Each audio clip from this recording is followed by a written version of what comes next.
aza mukamutera amabuye. Uyu muheto yize bimugoye umwana mama wajya guturika bwa muheto asigara arerwa na nyina wabo uvukana na nyina. Uyu mwana abaho muri ubwo buzima bushaririye kugeza abaye Miss Rwanda. Miss Rwanda araza ibyo mwamukoreye ni biriya muri kubona. Umwana mwamufashe ngo n'umwana utaragize icyabura. Mamushaka kugira ngo umuntu avuge ibintu byose on public. Ntimwongere kwitirira muheto papa we yamutaye akiri muto. Muheta buri kintu akora abura umuntu yatabaza. Umuntu saa 8 za nijoro yandikira Mutesi Jolly message twarazibonye hano mwarazibonye. Urimo kunyumva? Amwandikiye message Mutesi Jolly yari yisinziriye. Abyutse mu gitondo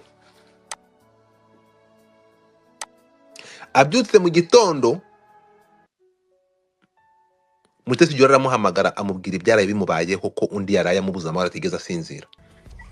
Umwana yiyahuje. Ariko buri muntu wamugambaniye wa mbere si Miss Jolly wamutanze kujya gufata biriya bintu. Umva ukuntu urahubuka ukavuga amagambo adafite nose.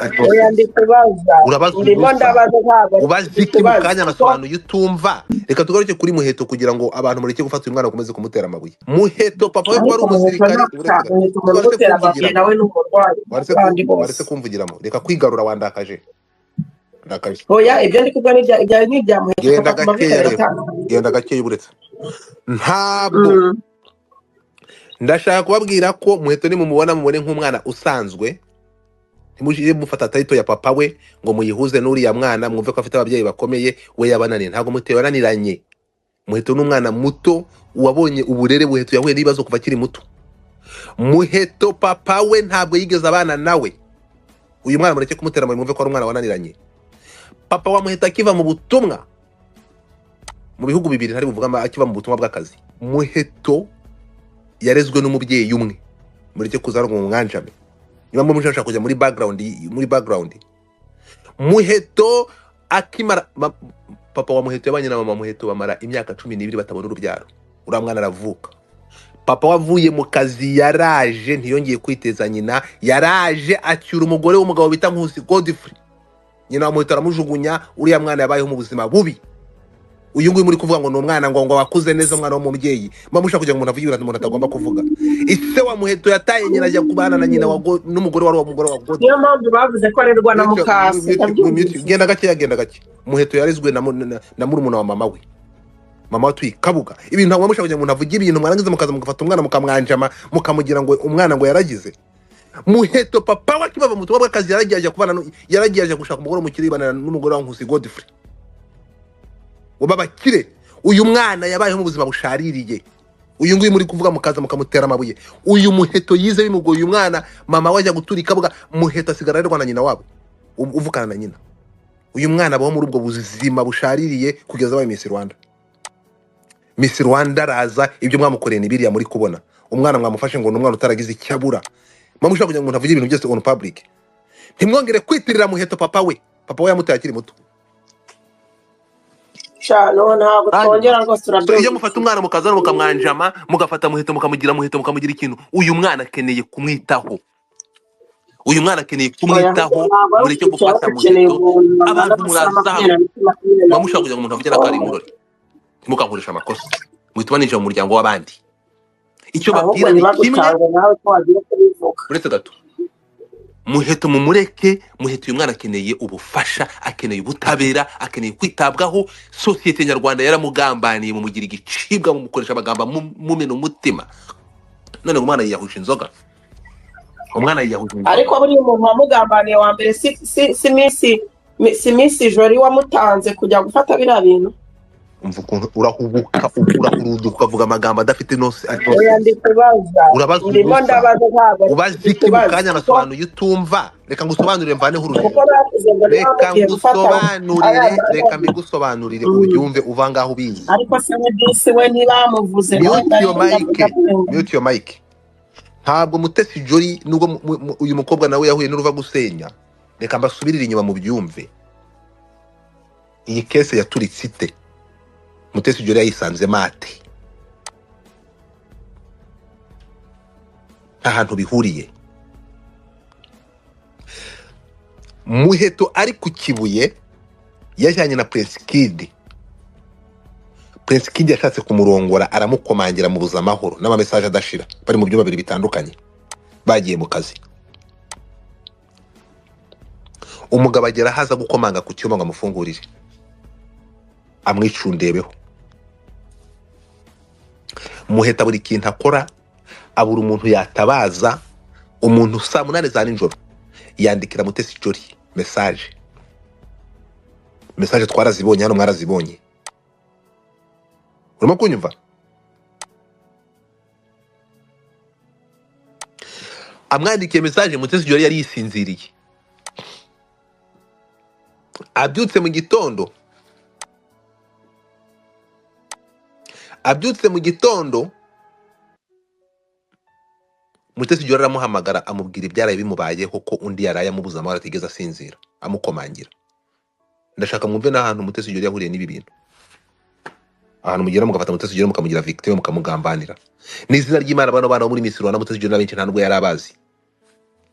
Akimara kohereza ahangaha niho ndikuza kukubwira, Muheto wari ufite papa we ukomeye ushobora gushyiraho igitsure, kuki Muheto yamwirengagije akajya kwitabaza Mutesi Jolly amwandikira ngo amugirira muri iryo joro? Yari kuba afite papa we ari en contact, babanye amahoro neza, ari umusirikare ufite igitinyiro, ntese we yari kwandikira muri iryo joro? Umuntu ufite abye kuki yagiye gutabaza umuntu badafitanye isano? Ahangaha birahita bibereka uriya mwana situation yari arimo n'umuntu yari we. Aho ngaho tuveho gato.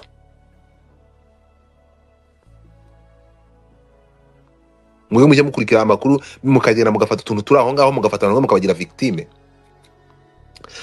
Erega ngo difa urumva abantu bavuga ibiri cy'imihanda Ihangane mbanze kandi bigina bivuze ejo muri kanongere mbisubiremo. Mutesi Jolly icyo ngiye akimara kubyumva yamugiriye inama wirinde. Ibyo byose twarabibonye muri chat zagiye hanze. Birangije ni ibintu byahuriranye. Umuntu bita Akariza Hope ntabwo yaraziranye na Jolly, ntabwo yazanye na Mutesi Jolly. Ku bantu mutanabizi, abantu bazi ko Mutesi Jolly ngo yarafite akazi muri Miss Rwanda. No, Mutesi Jolly ikintu muri Miss Rwanda yabonagamo kwari kugira ngo platform ye ikomeze kuba active. Mutesi Jolly muri Miss Rwanda abantu babahembaga abajaje, bura muri Miss Rwanda aba bajaje mwabonaga ara kuri pano bishyurwaga 50,000 ku munsi, 50,000 gusa buruko bagiye kuri pano. Aba Pamela bose bayigiyeho, aba Pamela ndavuga Pamela Mudakikwa n'abandi twagiye tubabona. So tusubiye inyuma mw'abantu mwe, abantu mutabizi, hari umuntu wari uri guca mu busharire bw'ihohoterwa yakorewe na Prince Kid n'abantu muri Miss Rwanda. Uwo muntu nindi? Umuntu bita Akariza Hope. Noneho abura umuntu aganirira ibibazo bye ari kunyuramo, abiganirira Naomi bura niwe nyirabayazana w'ibintu bya Miss Rwanda byaturitse. Kariza bigarije Naomi aravuga ati n'est pas possible, uyu musenzi byari kugukorera nanjye yarabinkorera ariko ndamunanira. Mwibuke ko Naomi ari mu bakobwa banze kumanagingwa na Prince Kid, agatangaza ko agiye kwimanaginga. Muzi impamvu yagiye kwimanaginga? Prince Kid yaramubwiye ati ngwiro tujye kubiganiriraho Dubai, tujye Dubai tugende turebe gahunda y'akazi ukuntu imeze, ngwino tugende. Ati ndabwira iwacu ko njyanywe n'umugabo Dubai gukora. Aranga Muheto aramutsembera nako Naomi byanze. Ndashaka mwumve ahantu ibintu bihuye n'ahantu Mutesi Jolly yisanze muri iki kibazo, muraza kubisobanukirwa.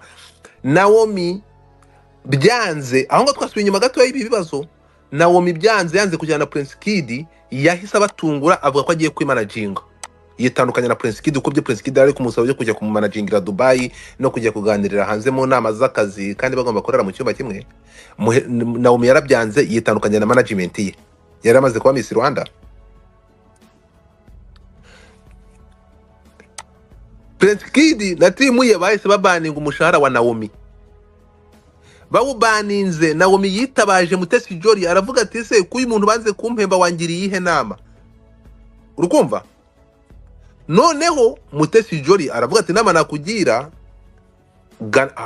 vugisha abantu bo muri minisiteri ishinzwe ibintu bya Miss Rwanda, kuko wibike ko Prince Kid yari afite license yo gutegura Miss Rwanda, ariko buriya bareberwaga na minisiteri ntibuka ko yitwa, murayizi mwe.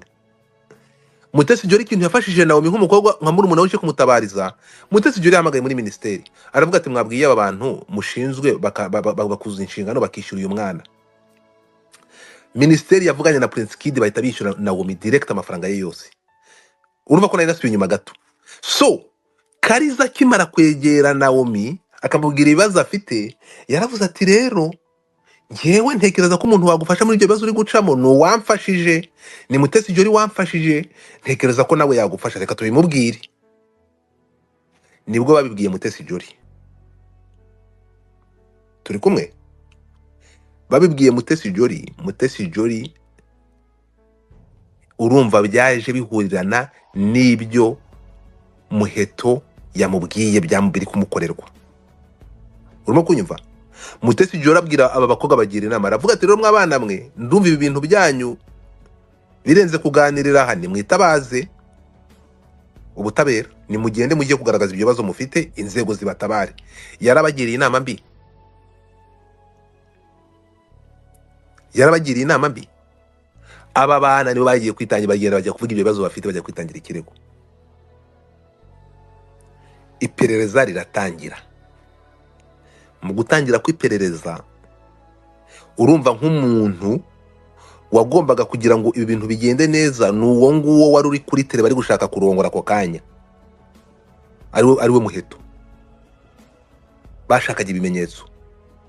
Okay, good. Ifatwa mubaza akantu utararenga ko numva abo bana babahuye n'ibibazo kandi bakaba ari abanyuma mu mbere ya Jolly. Ese Jolly we ntago yigeze ahura n'icyo kibazo? Ikihe? Nk'icyo abo bana bahuye nacyo. Bajije ubusa. None ubwo urukumva yabahuye nacyo ntagiye kurega ibyo ngibyo nabigirwa n'iki? Ntiyaza ko yarahuye nacyo, uretse gato iyaza ko yarahuye nacyo yari kurega, yari ko yarabaye nayo barega. Ntabwo ntekereza ko intuza bazaramutiye yaramutiye we yampaga imbizi, ntabwo mbizi ibyo ngibyo, ntabwo mbizi. None ahangaha tugiye kujya muri nyirubwite, wibaze ko ibintu ntuza Muheto yari yahuye nabyo aho na Prince Kid ntabwo byari ibintu bisanzwe. Gusaba umukobwa igitsina, none se ko gusaba igitsina bigize icyaha? Ngusabye wampa cyangwa ukanyima, yamufashe ku ngufu se? Ntabwo ngiye, ariko ushobora kwitwaza icyo uri cyo, nabyo ntibyemewe n'icyaha. Ibyo ngibyo bigize icyaha, we nibyo bakurikije, urumva ko amategeko yangiye kugira. So aho ngaho niho byavuye. Wowe uri kuvuga ngo Mutesi Jolly ngo yatumye ngo Naomi gufata amajwi, nako uriya mwana gufata amajwi, ntabwo ari byo.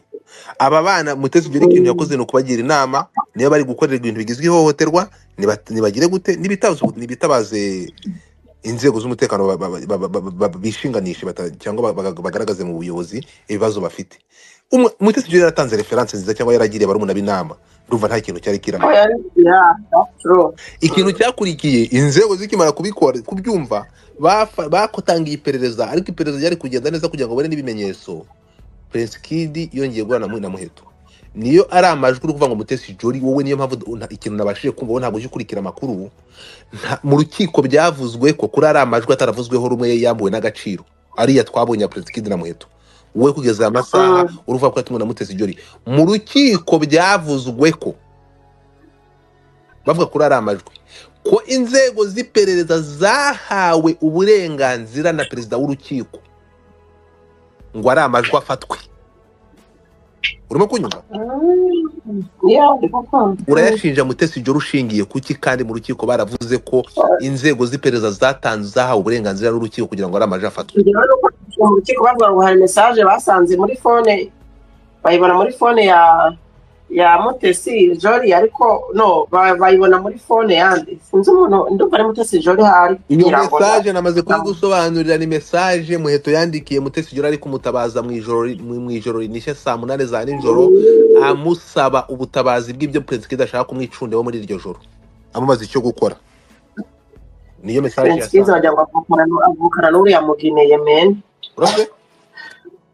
wagira ngo avukana n'uriya mugabo w'umugine. nta kintu nose tureke ariko se mwagiye mureka so ibyo ntabwo turiho rero so ibyo byose kubikora aba bana b'abakobwa nta reka tunabigarukeho aba bana b'abakobwa bahuye n'ihohoterwa aba bana bakoreshwa mu gutanga ubuhamya ntihabwa protection aya masaha bari kunyura mu ngaruka hanyuma bakabafata bakabafunga mufungura abana mu bishaka ukuntu babitaho izi ngaruka zose umuntu wabashije kubona ibibazo abana banyuzemo umuntu wabibonye akanatanga ubutabazi bw'ibanze ni first lady Damu wa Perezida yabonye ibi bintu afata aba bana arabiyegereza ashaka kubahereza kubaha ihumure ariko yafasha abantu bari bamaze kwangirizwa na societe bafata uyu nguyu umuheto bamuha akazi mu Mbuto Foundation ariko bahaye umuntu akazi amaze kuba igisenzegeri baramufata mu bijye bavuga ngo ni inzoga bafata uyu mwana wari amaze kwangirika bamuha buruse yo kujya kwiga muri Amerika bimunanira kujyayo ibintu mushaka kubivuga urimo kunyumva bahaye buruse muheto yo kujya kwiga muri Amerika bayamuhana n'uyu Ruzindane bari Ruzindane n'ingore wexe wa element wabaye Messi photogenique bamuha buruse ari babiri umwana agiye kurangiza kwiga iby'indege muri Amerika undi wari warangirijwe n'amagambo y'abanyarwanda ari muheto kujya kwiga byaramunaniye akazi karamunanira kokora mu Mbuto ibi ngibi ntimushaka kubirebaho muri kureba ngo ko yasinze yaho n'ibyakuriyemo biba isosi n'ubugari uyu mwana akeneye kubabwa hafi bakamwita ibindi mu byihorere ibindi muri kumbwira okay none se gutareka nkubaze mu Rwanda nta mana n'amasosiyasiyo y'abantu y'abadamu bita ko bashobora kwita kuri uwo mwana wenda bakica bakamuganiriza wenda bamwitayeho n'indi umushinzwe hari wemera ko afite n'icyo kibazo hari ushaka no kukimenya hari ushaka no kumenya ko yahuye n'ibyo bibazo by'uruhurirane na bullying mu Rwanda se bullying iremerwa babona nta gaciro ihabwa ariko nta muntu utabibona ko bazakubwira ko yari afite imyaka y'ubukure urumva bazakubwira ko yari afite imyaka y'ubukure ko yari arengeje imyaka 18 n'abandi ngo barakubwira ko ntimubyitirira ihungabana yakoze ibyaha byo gutwara yasinze nk'umuntu mukuru nagenda biryozwe bakakubwira ngo abantu bose mu Rwanda none bayifurere ntabwo ibintu bya mental problem cyangwa kuva ko amagambo ashobora gusenya umuntu ntabwo birahabwa ariko gisa uranyibukije wabonye undi mu Rwanda uzuko iyo umuntu avuze ko afite ikibazo bamuhindura umusaza ahubwo weruye reka twumvikane biranahindutse angaha ndakunda ibintu bita bimaze gufata indi sura